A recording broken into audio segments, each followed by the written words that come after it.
Y'all know that lady? That's Lena Horne, and I'm about to get into her right now. I like to be educated, but I'm so frustrated. Hey guys, welcome back to the Music Mindset channel. I'm gonna keep it short. Make sure you watch the video to the end and support the channel in any kind of way you can. Today we're gonna get right into Lena Horne. Jump right into it, guys. Hey California, it's cold and it's damp. Yeah, young bucks, this was a long time ago in history. The music sounded different and the dance moves were more than just shaking your butt on stage to a hyped crowd of people. I mean, before Whitney Houston made us believe in perfect vocals. Before Mariah Carey broke glass with her high whistle note. And before there was Beyonce's lighting up the stage with power and poise, there was Lena Horne. Don't know why. She was the blueprint of it all. The elegance before glamour was ever profitable. Honeysuckle rose. The activism before there ever was an Instagram. And a voice that can melt you and the system at the same time. Now, if you don't know her story, buckle up, because Lena didn't just sing through stormy weather. She walked through it so others could see the sun. Picture this: Brooklyn, New York, 1917, a world on the brink of change, yet deeply entrenched in segregation. Amidst this backdrop, a star is born in Bedford-Stuyvesant. Her name was Helena Mary Calhoun Horne. Lena Horne's family had class and culture. Both sides of her family were biracial. African American mixed with Native American and European ancestry. She belonged to the well-educated upper stratum of black New Yorkers at the time, but none of it protected her from the raw reality of racism in America.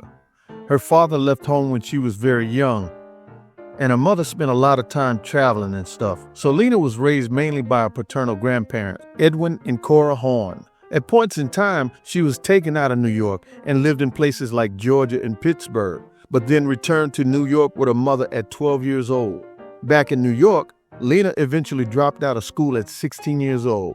She was then thrown into the world of performance, landing a job at the legendary Cotton Club, a place where black people were able to perform but couldn't even sit in the audience when they didn't. Now think about that for a second. You're good enough to be the main attraction, but not good enough to watch a show when you're not on stage. But Lena didn't accept that box. She wasn't just going to be pretty and light-skinned for Hollywood's comfort. She was going to command respect. And if the industry couldn't handle that, she was going to make them sweat. I've wined and dined on mulligan stew and never asked. By the 1940s, Lena was the face. The first black woman to sign a long-term contract with a major studio, MGM. Stormy weather just A star in films like Stormy Weather and Cabin in the Sky. But here's the dirty little secret, but often only for musical numbers, carefully shot so that they could easily cut her out when these movies were shown in the segregated South. Let that sink in. She was good enough for the screen, but not for the Southern eyes. They wanted the voice, but not the message. They wanted her beauty, but not the boldness in what she represented. I was born on a Friday. Lena saw right through this. While other stars played safe, Lena played dangerous, joining forces with the NAACP, marching with Martin Luther King Jr., and using her platform to call out all injustice. She refused to perform for segregated audiences and was ready to reject those stereotypical roles. And this made her enemies in the industry and the government. Her name landed on the FBI watch list during the Red Scare because she had the audacity to demand equality. Can you imagine the pressure of being beautiful, talented, and black in the 1940s and choosing to speak the truth anyway? Lena did that, and she paid with lost roles and cold shoulders. In the 1950s and 60s, Hollywood tried to forget her. They were out to blackball her. Nobody else can see, just you. But Lena, she redefined herself. She crushed the nightclub circuit. She owned the television screen with appearances that made white America uncomfortable and amazed. And when the civil rights movement heated up, Lena became more than just a singer. She became a symbol.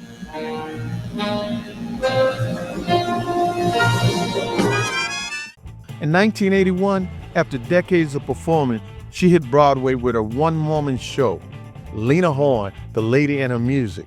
The blues talking about me, yeah. This thing won a Tony Award, broke records, and told the truth in her own voice, her own words, with no studio controlling the edits. Man, this lady wasn't about to fade with age either. She grew louder. In her career overall, she won a number of awards as a performer, including Kennedy Awards, several Grammys, and several nominations. In her long life, she had very vibrant love relationships along the way. She was married twice and had 2 children. But unfortunately, like all good things, Lena Horne's life came to an end in 2010, when she died of congestive heart failure at the age of 92. And her children have even passed away over the last decade or so. But Lena does leave grand and great-grandchildren and more family to carry on her legacy. If we keep it real, even though newer generations may not know her as well as they should, and some of the older generations have seemingly forgotten her name, Lena Horne's fingerprints are all over pop culture. Not to date myself, but I remember the times during the 70s when all the talk was about her unique beauty and one-of-a-kind voice. Today, you can definitely hear and see her defiance and power in people like Beyonce and Rihanna. You see her class in actresses like the late Diane Carroll and Viola Davis, even Angela Bassett. And you can feel her legacy and impact every time a great black actor or singer walks on the screen or steps up to a mic without apology. Y'all, Lena Horne wasn't just a singer, she was a system breaker. And if we're being honest, the entertainment industry still doesn't fully understand how much they owe Lena Horne. And because they are now distracted and accept some of the garbage that came after her proper example, they probably never will. Lena once said, "It's not the load that breaks you down, it's the way you carry it." And oh, did she carry it. Believe that you can go home. With grace, grit, and a voice that refused to be silenced. So if you've never heard a name before today, don't feel bad. Just make sure you never forget it now. Lena Horne was definitely a model of perfection and excellence in the entertainment industry. And that's just a historical fact.